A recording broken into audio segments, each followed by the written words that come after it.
année ya Sainte-Seine. La sœur Zeke. Depuis nous vous avez un nombre combien il y a de sœurs Zeke ils font vous avez même na bagan ya pembe et ça la harmonie na stade.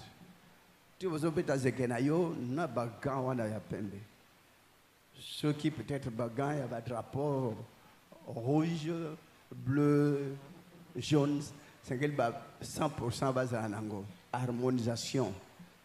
Cette année, Sainte-Seine échange valeur.